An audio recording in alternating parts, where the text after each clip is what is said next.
Jika kita tanya seseorang dengan background di cryptanalysis, katakanlah dia seorang hacker, maka kemungkinan dia akan mengatakan bahwa code breaking itu memiliki korelasi dengan matematika dan juga komputer. Jika kita tarik sejarah ke belakang pada Perang Dunia Kedua, di mana ada seorang mathematician yang dinamakan Alan Turing, dan dia melakukan code breaking terhadap cipher Jerman yang disebut sebagai German Enigma. Dan tentu ini mengubah course dari Perang Dunia Kedua, di mana akhirnya Jerman dikalahkan.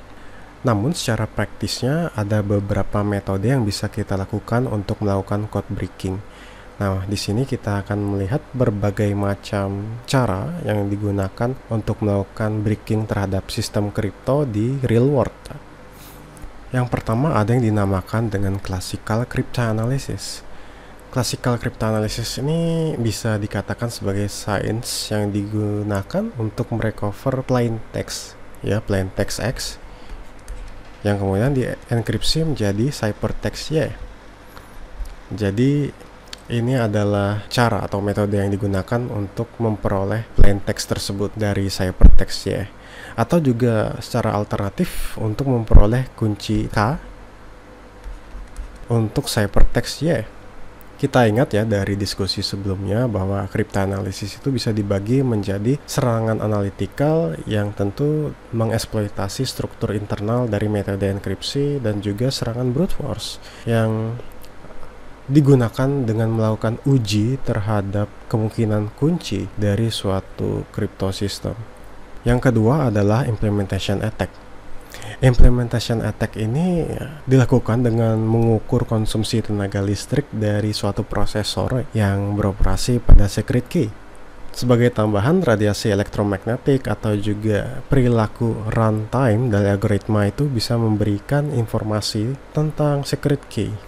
Perlu diperhatikan juga bahwa serangan implementasi ini hanya relevan terhadap sistem kripto di mana penyerangnya memiliki akses secara fisik seperti misalnya smart card.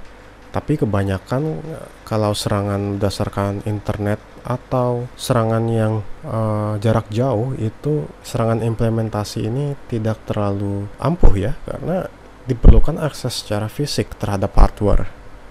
Kemudian ada yang dinamakan social engineering attack. Jadi serangan ini seperti misalnya menyogok, atau kita menipu, atau kita mengancam untuk memperoleh secret key, yang tentu ini berhubungan dengan interaksi manusia. Contohnya bisa saja kita memaksa seseorang untuk memperlihatkan secret key-nya dengan menodong senjata ke kepalanya. Cukup ekstrim sih. Cuma ini pasti sukses, karena ini siapa sih yang nggak takut ditodong senjata kan? Atau misalnya kita bisa nelpon seseorang yang menjadi target kita dan kita tipu dia. Misalnya, saya dari departemen IT dari perusahaan Anda, jadi saya butuh password Anda untuk melakukan software update.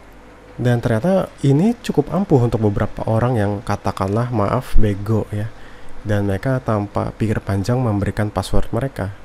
Penyerang pasti selalu melihat titik terlemah dari sistem kripto kita, yang artinya kita harus memilih algoritma yang kuat, dan tentu saja kita harus meyakinkan bahwa social engineering dan implementation attack itu adalah hal yang tidak praktis Jadi sangat diperhatikan kita memilih algoritma yang sangat kuat.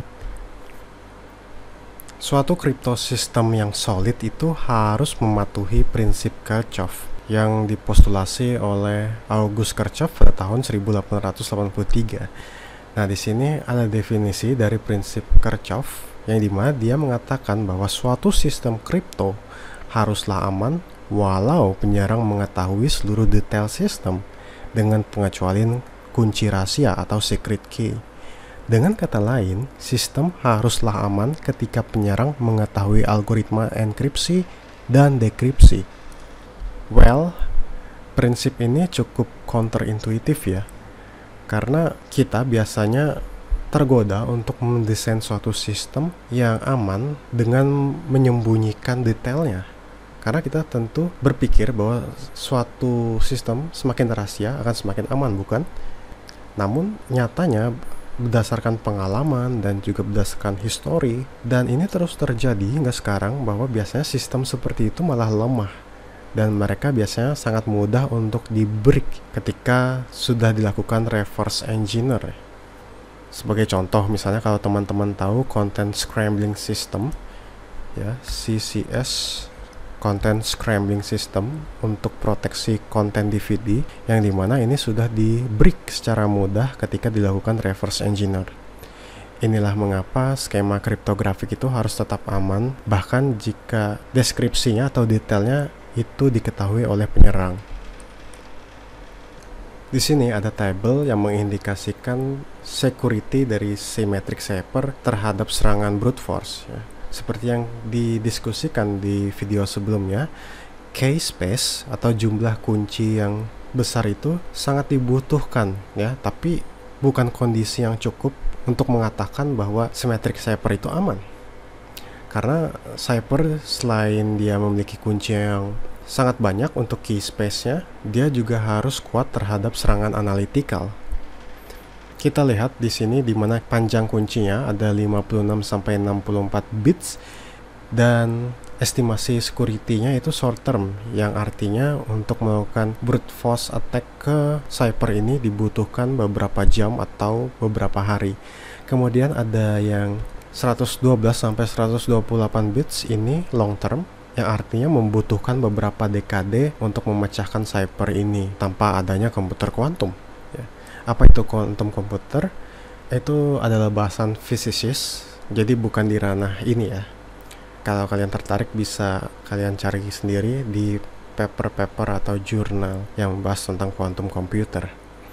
Kemudian ada panjang kunci sebesar 256 bits, yang ini jangka panjangnya sangat panjang, yang bisa dikatakan membutuhkan beberapa dekade bahkan dengan menggunakan quantum computer. Jika kita ingin memprediksi masa depan, tentu ini akan menjadi hal yang sangat tricky ya, karena kita nggak bisa secara objektif mengetahui perkembangan teori maupun teknikal dari kriptografi. Seperti yang bisa kalian bayangkan, sangat susah ya untuk mengetahui komputer jenis apa yang mungkin akan ada di tahun 2030. Nah, jika kita ingin prediksi yang jangka menengah, kita bisa mengasumsikan dengan hukum Morse ya. Kalau teman-teman tahu Morse Law,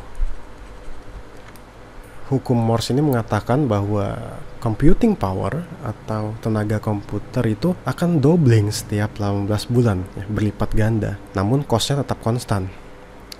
Nah, makanya kalau teman-teman lihat ya, HP kita sekarang, smartphone itu computing powernya sangat kuat, tapi harganya malah lebih murah daripada HP di 10 tahun ke belakang yang speknya malah lebih rendah. Jadi itu adalah bagian dari hukum Morse. Nah, tentu ini juga menjadi implikasi dalam kriptografi. Misalnya jika kita membutuhkan katakanlah 10 miliar nih untuk melakukan breaking ke cipher X, maka harga yang didapat untuk melakukan breaking ke cipher ini di 18 bulan ke depan akan menjadi 5 miliar saja. Karena hukum Morse tadi ya, di mana kekuatan komputer berlipat ganda tapi harganya tetap konstan. Dan ini akan terus berkurang ya, setiap 18 bulan akhirnya dia menjadi 2,5 miliar.